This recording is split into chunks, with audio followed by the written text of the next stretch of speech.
sobre eso, sino que cómo se está enfocando hoy día en el mundo el problema de los medicamentos. Obviamente los medicamentos normalmente no son baratos, pero las enfermedades están, las enfermedades son, y el ser humano hemos llegado a una determinada etapa de civilización que no podemos decirle a la gente, pues muérase, no hay medicamentos usted porque son caros. ¿Cómo se hace? Bueno, en realidad el tema de los medicamentos es un tema de alta vigencia en todos los países del mundo, tanto en los ricos como en los de ingreso medio y bajo. En el caso de América Latina hay diversos estudios que señalan que el gasto de bolsillo es un problema muy serio. Tenemos la evidencia de que el gasto en salud es altamente regresivo, es bastante negativo para las familias más pobres. Las familias más pobres pueden gastar menos dinero, pero representan un porcentaje mayor de sus presupuestos, y esto impide que estas familias puedan hacer inversiones en otros elementos de desarrollo humano que nos parecen muy importantes. Aparte de eso, los medicamentos y otros tipos de elementos de vitaminas, oligoelementos que son necesarios para asegurar que la salud materno-infantil, por ejemplo, sea cuidadosamente atendida, es un elemento que está también dentro de la gestión de medicamentos en general. Y sabemos que para tener una política que permita a la gente salir del círculo vicioso de la pobreza, tenemos que invertir en capital humano. Y esto quiere decir que la gente pueda tener servicios de calidad con acceso a medicamentos y otro tipo de medicinas para la salud curativa, pero también preventiva y de promoción en el momento adecuado. En particular para la población más pobre.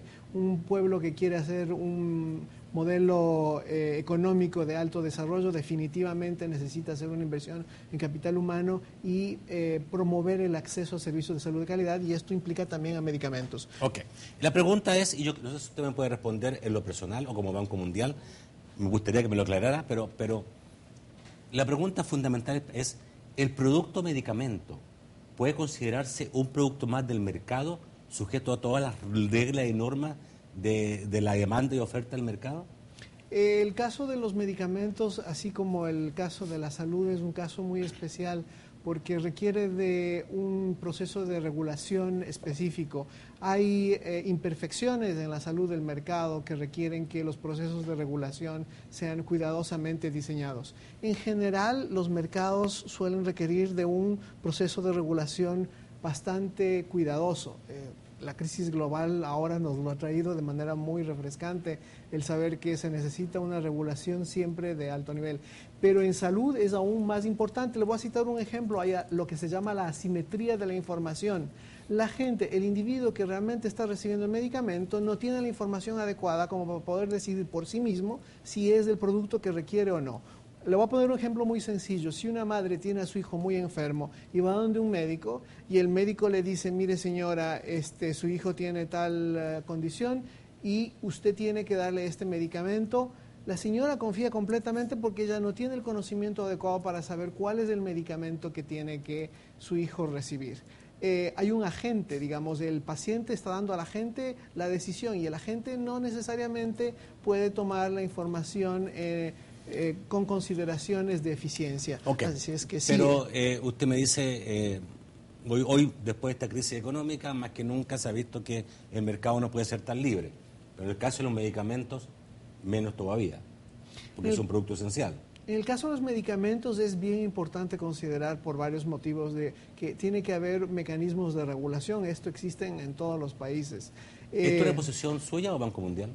No, en general, en el proceso de Más Allá de las Recetas, que es un programa del Banco Mundial, lo que estamos tratando de hacer es asegurar de que haya una política de regulación apropiada, de que haya una política de registro, que haya una política de acceso a los medicamentos que permite que la gente pobre tenga un acceso más facilitado.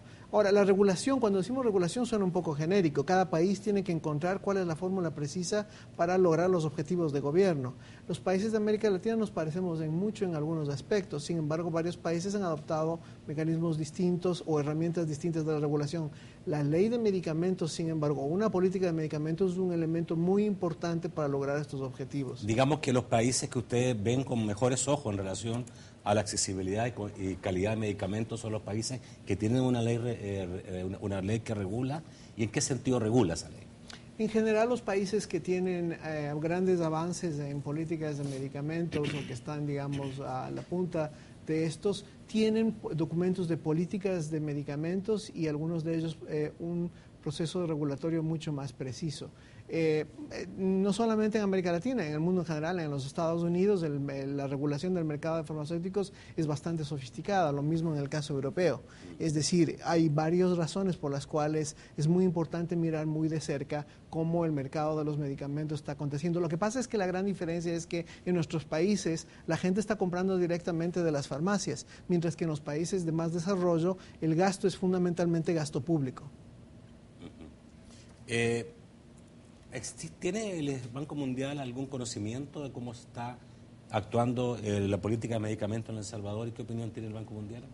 Nosotros estamos haciendo una evaluación de varios países y en el caso de El Salvador efectivamente hemos estado siguiendo de cerca el proceso. Nosotros creemos que la ley actual presenta un montón de aspectos interesantes que están en línea precisamente con los temas que nosotros estamos promoviendo en Centroamérica. Uno es que es integral, tiene un enfoque integral y esto es absolutamente positivo. Dos, es una ley que está tratando de separar el conflicto de interés del ente regulador. Esto es un tema que vemos con frecuencia y que es bastante delicado, pero creemos que es importante que se den pasos para poder tener un proceso de regulación y registro de los medicamentos independiente. Hay varios mecanismos para hacerlo. En el mundo hay o instituciones autónomas o simplemente dentro del Ministerio de Salud hay instituciones que están trabajando en esta área. Y esto es algo que considera el proyecto que el Ministerio ha presentado de ley de medicamentos. Ese es un elemento bastante positivo. También hay otros aspectos que tienen que ver con los genéricos, que tienen que ver con la prescripción médica, que son muy importantes y que esta ley los considera. Es decir, yo tendría que hacer todavía un estudio mucho más a fondo, pero ya